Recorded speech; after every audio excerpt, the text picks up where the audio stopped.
story that Joyce just read to us so effectively from the Message translation, Acts 14. Paul and Barnabas are traveling. So, when I was in seminary, some of you who've heard me preach before might be surprised to hear that I went to seminary, but I did go to seminary. I even graduated. I did quite well in my classes. When I was in seminary, they taught us to preach sermons that had 3 points and ended with a poem. I don't know if you've heard many of those sermons in this congregation, or if you're familiar with that was happening. But in fact, to help people remember, we were told to make the points possibly alliterative, so that they all started with the same letter, or that the points could rhyme. And when I read through this, one of those 3-point sermon outlines kind of jumped off the page at me, because I was trained in that discipline to read through Scripture, and you're going to find these 3-point sermons all over the place, and they're just going to kind of jump out. So, I was talking with, I'm discipling and benefiting from the volunteer work of a young seminary student right now in my ministry on campus. This young man named Chad Cron. Chad comes and volunteers a couple of days a week with me. One day a week at the University of Alberta and another day at Grant MacEwan. He's a Taylor Seminary student, so he's studying at a Baptist seminary. He asked me, what are you preaching on? This is the kind of thing seminary students like to talk about. We're Bible nerds. You know how some of you probably like to talk about the latest iPhone app? Seminary students get together and talk about what you're going to preach on that Sunday. And they discuss it back and forth, and they critique each other's sermons before they even happen. Oh yeah, there's Chad. Thanks. You met Chad a few weeks ago. I forgot about that.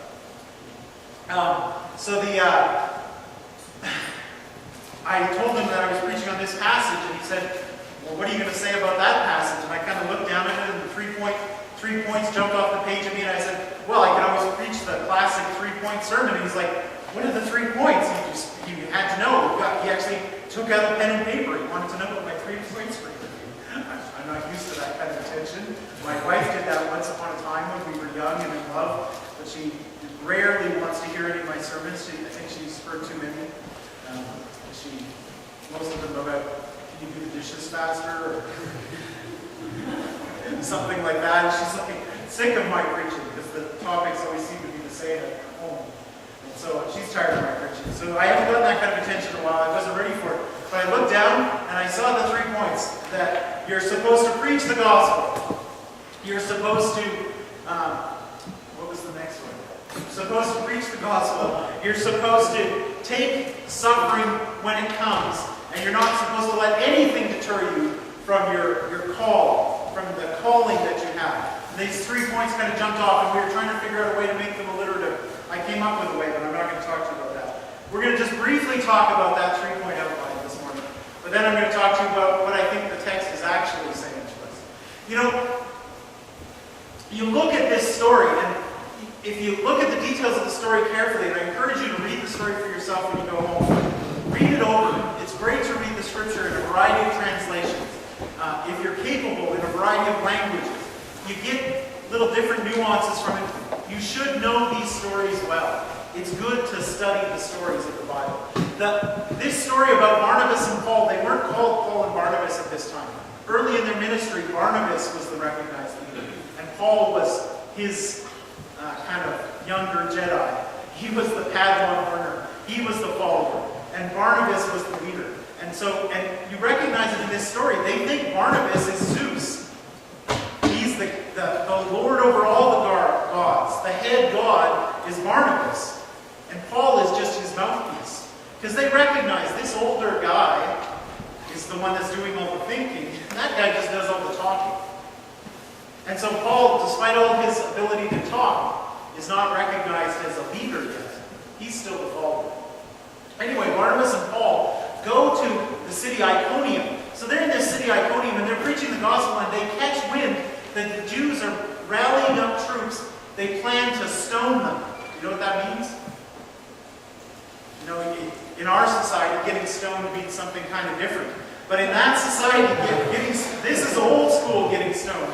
This isn't even like when I was a teenager, there was old school getting stoned. Like 6 of you tried to share one joint in the back of a Volkswagen. That's old school getting stoned. This is even more old school getting stoned. They threw rocks at you till you fell down. And if they really didn't like you, they threw rocks at you till you stopped whining when they threw rocks at you. You know why you stopped whining when someone's throwing rocks at you? Because you're dead! That's right.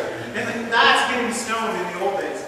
This is old school getting stoned. And so Barnabas and Paul, they hear this rumor that in Iconium, the Jews are planning to stone them.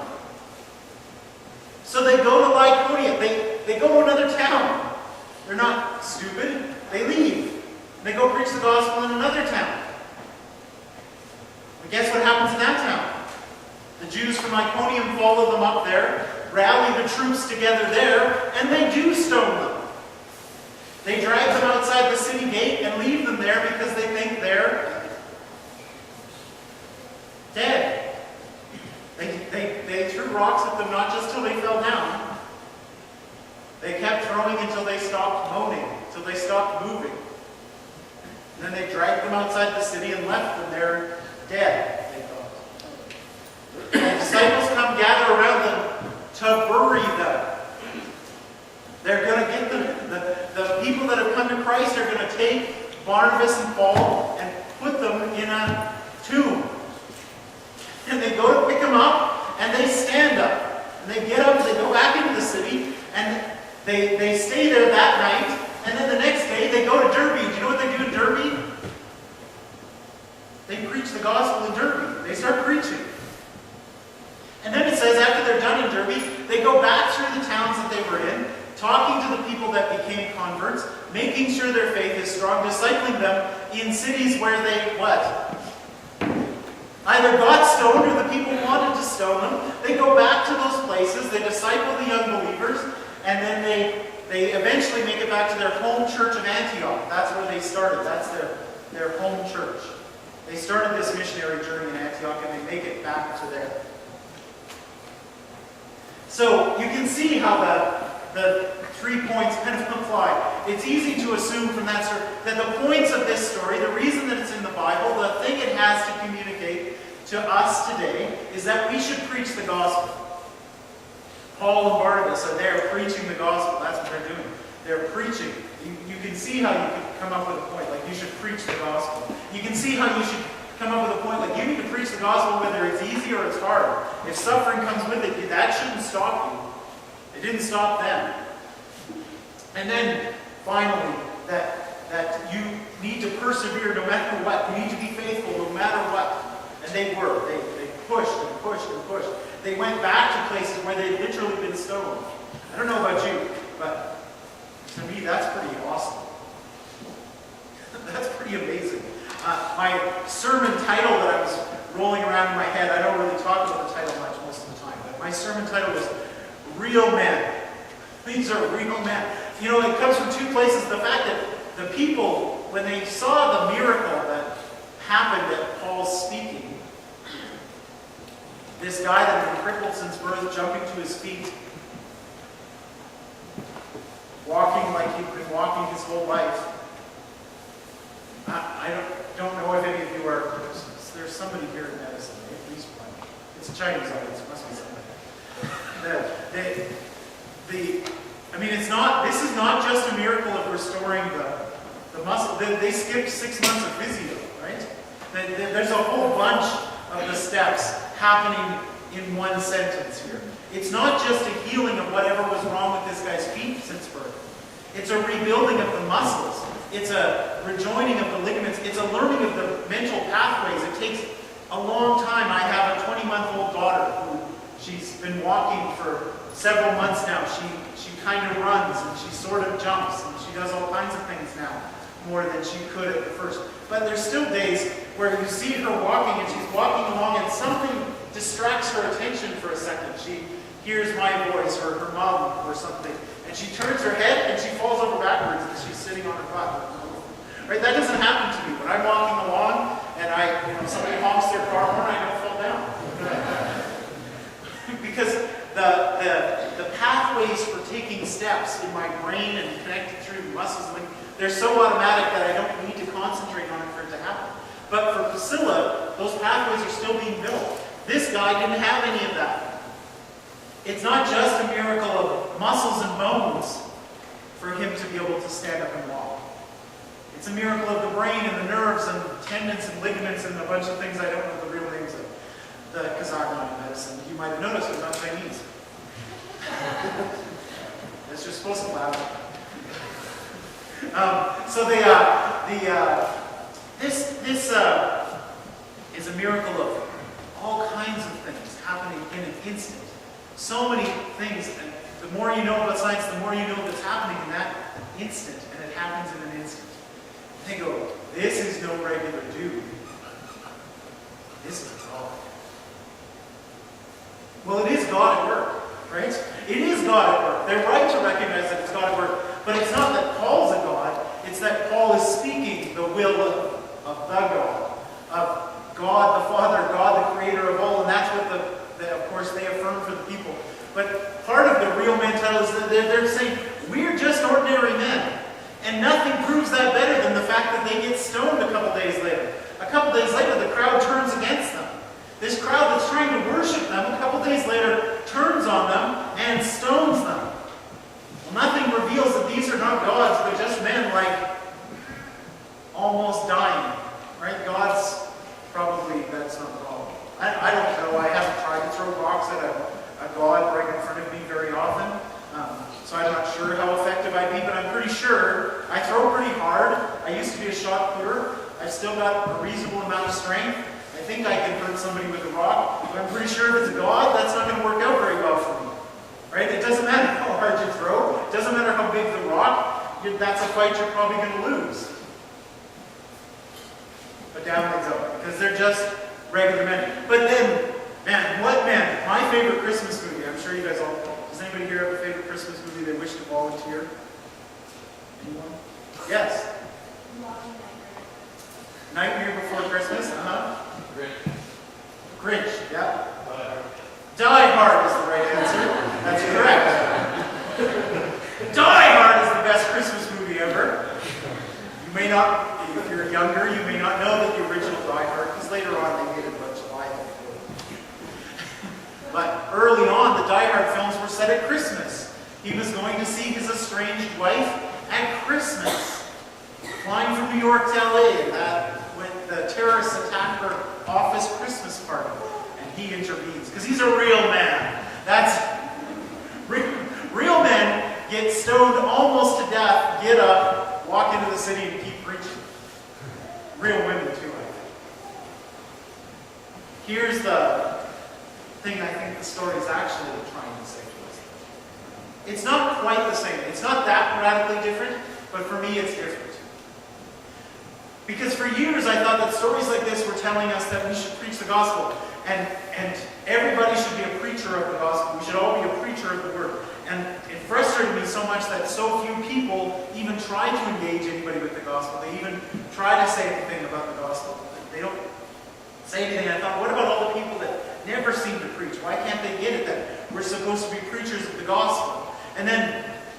But then if you really apply that logic out, if you really kind of think about that logic, because we see Barnabas and Paul preaching, we should all be preaching. If you apply that logic, then we should all be there in what was called then Asia Minor. Now we refer to that area where they are. Most of that area is in a country called Turkey. So we should be in Turkey. Right? If you apply that logic out, not only should we preach the gospel, we should do it in Turkey. That's where they were. If we're just going to take the story and say what they did is what we're supposed to do, then we should be there in those cities.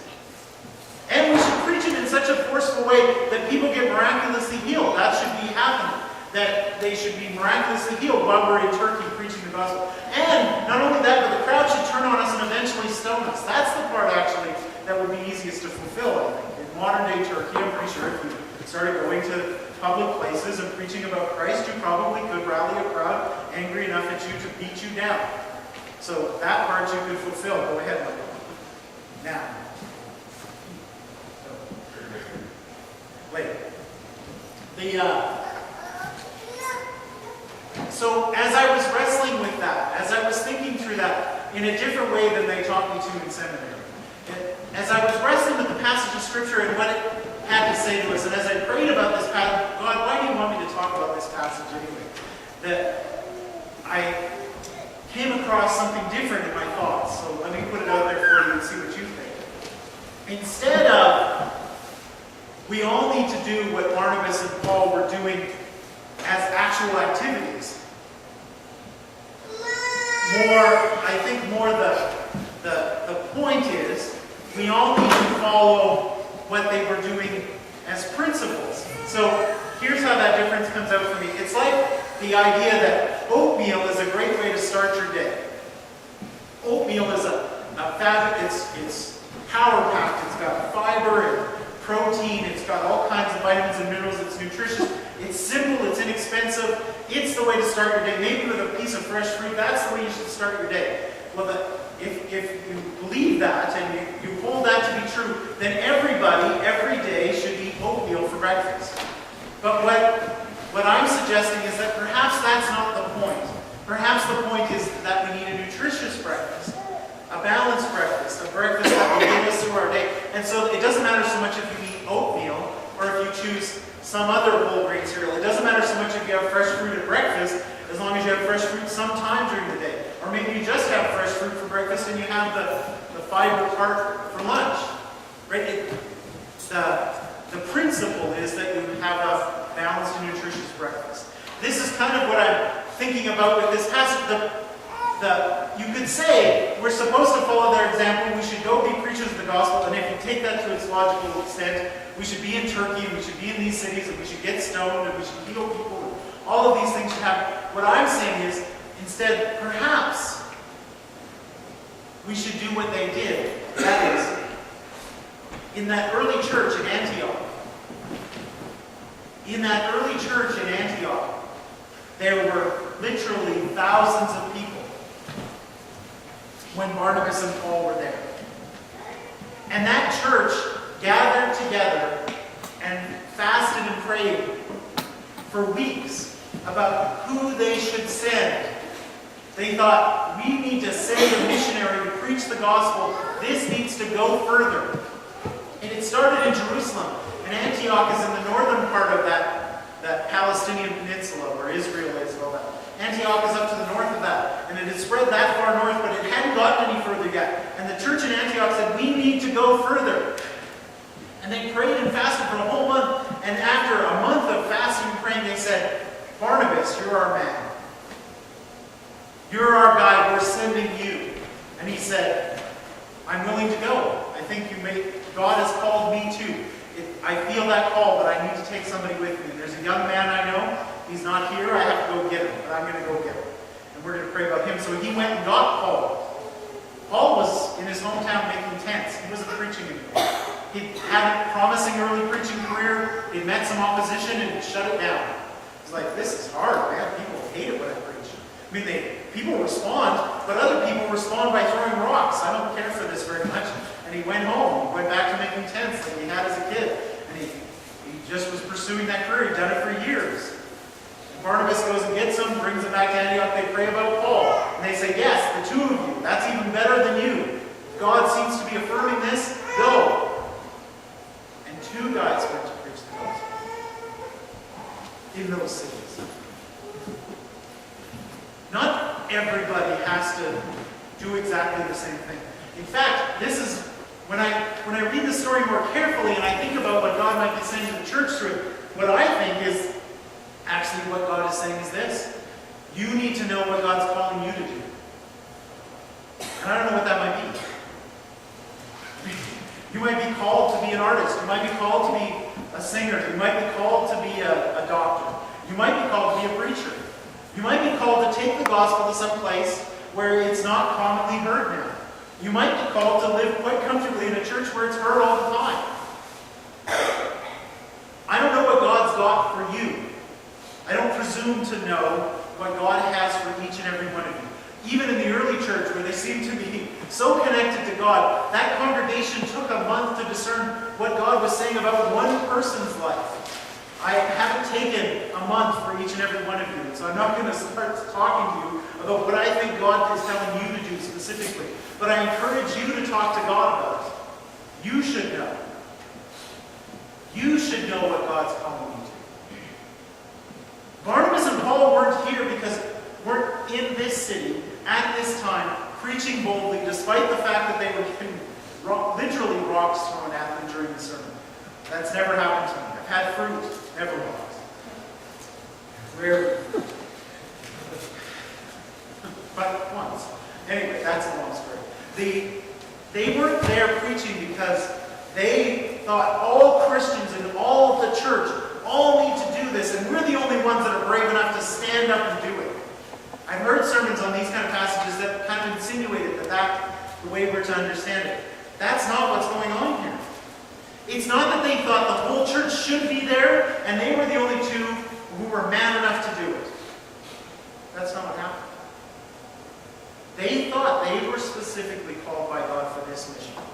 And the rest were called to stay in Antioch, keep doing exactly what they've been doing. I don't know what God has specifically for you. But I am assured of this. As assured as I am that God called me to be in ministry, I'm certain God has a calling for each and every one of you. I hope it's not the kind of ministry I'm engaged in.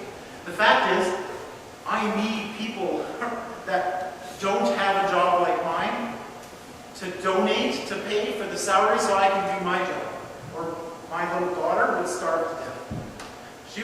We wouldn't have anything to feed her if we didn't have people who didn't do a job like mine. Because people that do a job like mine, they don't have much money to share. We're bums. The people around us that have much better paying jobs help pay for us or help support us through giving other ways. I would share with you specific stories from this room about people that are doing that in a variety of ways in this room. But they're Chinese, many of them are Chinese, and it's a Chinese church. I would embarrass them. They would be embarrassed if I shared their details about how they supported it. But in the 2 years we've been here, this church and some of the people in this very room have been huge supports to them. I don't think they're all called to come to the campus with you. I don't think that they don't show up on Wednesdays to prepare a lunch for students, both Christians and non, and gather them together in a room. They're not in that room with me. I don't think that's because they're sinful, or they're lazy, or they're not brave enough. I don't think it's their call. It's God's call on me to do that. And again, I don't know what God's call on you is, but you should. God has a plan for you. And like Barnabas and Paul, if it requires you to speak boldly, and at times I think it does for all of us, no matter what your situation, no matter what your job, I think at times it's going to require you to speak boldly. It's going to require you to say, wait a second, I'm going to have to challenge that. That happens to me. It happens to me in the strangest places sometimes. Sometimes in my interfaith chaplains meetings. Now, in an interfaith chaplains meeting, you might not be surprised to find out that not all the chaplains are Christians. It's interfaith. Of course they're not all Christians. We have a Buddhist chaplain, we have a Jewish chaplain, we have a Muslim chaplain. So of course they're not all Christians, but often it's from the other Christian chaplains that I hear some of the biggest nonsense. They'll say something that just kind of, well, the history of Christianity is littered with this kind of problem, and what they mean is somebody trying to control the chapel space or something, and they're trying to apologize for some, I don't know. I don't always understand what they're called. But there are times when I have to correct them. I have to say, no, you know what? That's not my faith. I don't think it's your faith. It's wrong to just back down on this issue only because you feel guilty about what some other Christian did, some other place, some other time. I don't know what your issues will be, but I know that you'll be called to speak boldly. At times, that bold speaking will lead to persecution. One of the things I like best about this story is sometimes we feel like if we're not facing opposition, we must not be doing it right. I think that's a lie too. These guys didn't look for opposition. In fact, the first time they encountered it, they ran from it. Right? They're going to stone us in this city. Let's get out of here. They went to another place, and only when the problem followed them and they didn't have time to run away did they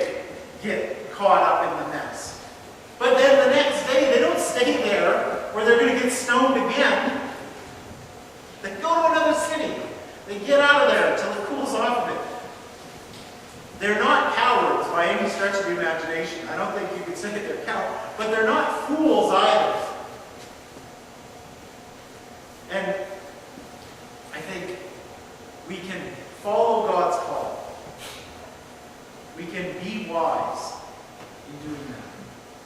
And we can be bold even when the risk of persecution comes. Even when the risk of trials come. Even when there's a chance that there will be a challenge to us. That shouldn't stop us from doing it. So I hope that you'll take those 3 points with you. I don't know if you heard them. Somebody say them in the way that I was trained to in seminary. Would you take the time to discern God's call for your life? Would you have the boldness to determine now that even when you face tough times, you're going to keep going in the right direction? I hope that you will.